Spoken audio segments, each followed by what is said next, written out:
Selamat sore Mas Bayu dan juga teman-teman. Kami dari kelompok 9 akan membahas kasus audit yaitu The Leslie Fay Companies. Nah, dari kelompok 9 ini beranggotakan ada Hansen Prasetyo, lalu ada Alika Mariana, lalu ada Vini Santalia, dan juga dengan saya sendiri, Jessica Meta.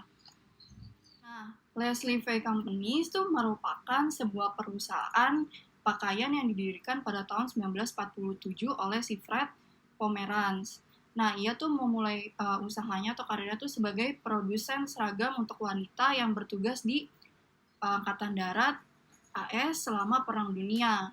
Nah, setelah Perang Dunia itu selesai, si Fred ini memutuskan untuk memanfaatkan keahliannya yang diperoleh untuk menciptakan seragam dan menerapkannya untuk memproduksi gaun wanita. Nah, selain itu, ia juga mengembangkan pakaiannya untuk ditargetkan kepada wanita yang berusia 30 tahun sampai 55 tahun. Nah, lalu pada tahun 1952, si Fred tuh memutuskan untuk membawa perusahaannya tuh jadi go public atau dia perusahaannya tuh bawa ke bursa saham. Nah, dan pada tahun 1960-an si John Pomeranz ini anak bungsu dari si Fred tuh bergabung dengan perusahaan. Nah, setelah itu si Fred juga mempekerjakan si Paul Polisan pada tahun 1969. Nah, dan pada akhir tahun 1980-an si Leslie Fay ini menjadi salah satu produsen dan pemasok pakaian wanita terbesar. Nah, lalu setelah kematiannya si Fred, si John ini mengambil alih jabatan sebagai CEO. Dan juga dia melakukan pembelian atas perusahaan swasta. Nah, selama masa jabatannya sebagai CEO, si John ini telah meraup untung sebesar 40 juta dolar. Dan juga si John dan Paul Polisan adalah sekutu dekat, sehingga si Paul itu sama si John itu diangkat menjadi si CFO dan wakil presiden. Nah, menjelang akhir tahun 1980-an, Leslie itu tidak mengikuti tren pada saat keadaan itu, yang dimana tuh wanita lebih nyaman menggunakan pakaian casual dan mengalami penurunan penjualan. Nah, selain itu, pada akhir tahun 1980-an sampai awal 1990-an, konsumen tuh lebih sedikit mengeluarkan uang untuk membeli pakaian karena pakaian tuh bukan kebutuhan dan aset jangka panjang, makanya pelanggan lebih sedikit. Dan juga pada tahun 1980-an itu keadaan ekonomi itu mengalami penurunan. Nah, selanjutnya akan dijelaskan oleh teman saya. Oke, jadi walaupun terjadinya perubahan ekonomi yang signifikan, Leslie Fay tetap melaporkan keuntungan dan pendapatan yang mengesankan. Namun sebenarnya di balik itu, John Pomeranz harus menyetujui penurunan harga grosir persediaannya dan pelanggannya membeli dengan potongan harga yang besar agar persediaan yang berlebihan dapat terjual. Akhir Januari 1993, isu Leslie Fay Corporation mulai terungkap.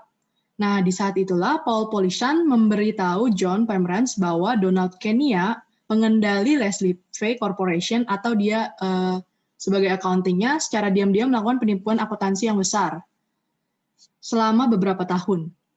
Nah, setelah Pomeranz memberitahu publik bahwa ia adalah korban penipuan yang dilakukan oleh staf accounting-nya, Komite Audit Leslie Fay meluncurkan sebuah investigasi ekstensif dan meminta Arthur Andersen & Co. untuk membantu menyelesaikan laporan tersebut.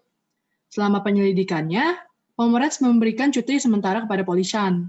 Nah, si BDO Sediman ini yang menjabat sebagai auditor sejak akhir 1970-an, berulang kali mengeluarkan laporan tanpa pengecualian untuk Leslie Fay, padahal laporan keuangannya udah terbukti tidak sesuai dengan standar. Nah, BDO dengan jelas melewatkan faktor-faktor utama kecurangan dan tidak mengikuti standar audit dan tidak memeriksa klaim persediaan atas laporan keuangan. Nah, informasi apa sih yang dibutuhkan BDO Sediman biar laporan keuangannya atau laporan auditnya itu sesuai standar. Yang pertama kita butuh piutang usaha. Nah, piutang usaha ini kita bisa dapat dari ngecekin satu-satu customer-nya. Jadi kita bisa ngecekin apakah kita dia bayarnya udah benar kayak gitu. Terus apakah namanya udah pas, udah sama dan rekeningnya udah benar. Nah, terus yang kedua kita bisa lihat dari hutang usahanya. Nah, di hutang usaha ini sama kayak piutang usaha, kita bisa ngecekin dari vendornya. Terus kita bisa ngecekin apakah namanya dan rekeningnya sudah sesuai. Nah, yang ketiga yang paling penting adalah kita harus punya bukti pembayaran piutang dan hutangnya. Nah, bukti pembayaran piutang dan hutang ini penting. Jadi kita bisa taruh ini sebagai bukti pengeluaran transaksi kita kayak gitu.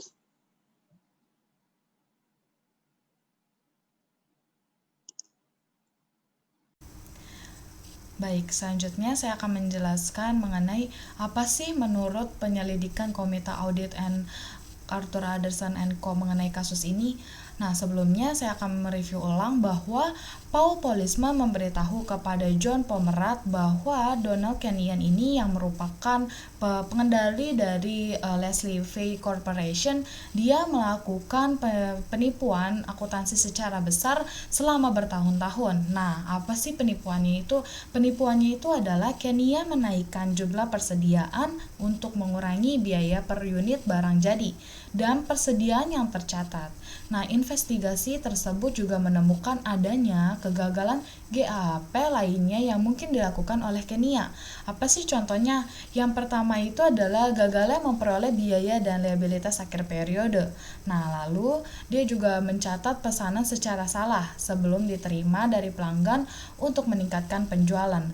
Terus gagal menghapus piutang tak tertagih dan mengabaikan potongan harga atas penjualan yang diberikan kepada pelanggan yang mengalami masalah dengan penjualan produk dari Leslie Pay. Lalu Kenia juga diketahui salah mengartikan keuntungan setiap kuartal dan membuat bawahannya menyesuaikan angka pada laporan keuangan tersebut. Lalu selain daripada itu semua, Kenia dan staf akuntansi juga membuat angka untuk menggambarkan rasio keuangan yang sesuai dengan tren histori.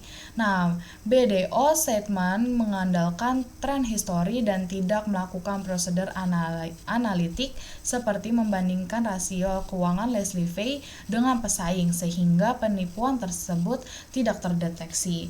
Nah, sebenarnya ini merupakan kesalahan dari auditor juga. Seharusnya auditor itu dapat melakukan pekerjaannya lebih banyak lagi. Contohnya salah satunya adalah mengumpulkan bukti audit yang akurat.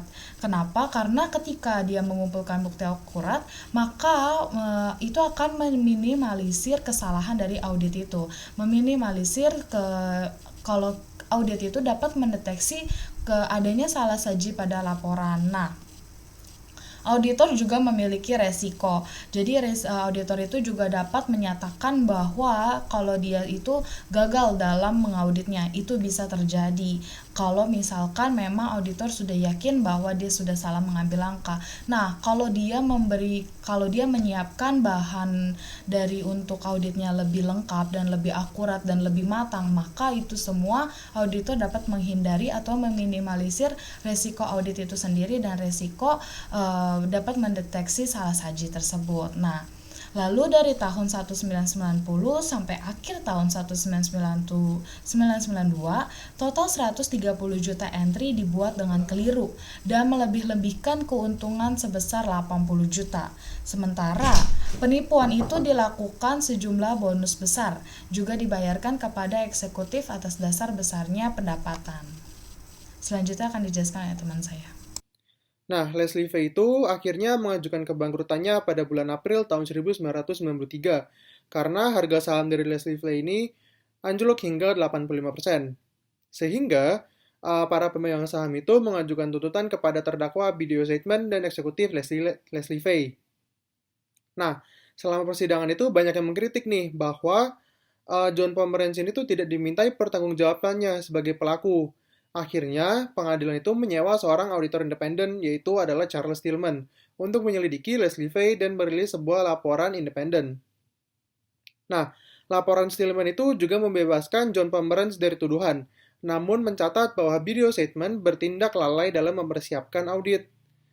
pada 31 Oktober 1996, Jaksa Federal itu mengajukan tuntutan melawan Paul Pollution setelah Donald Kenia tidak mau diinterogasi.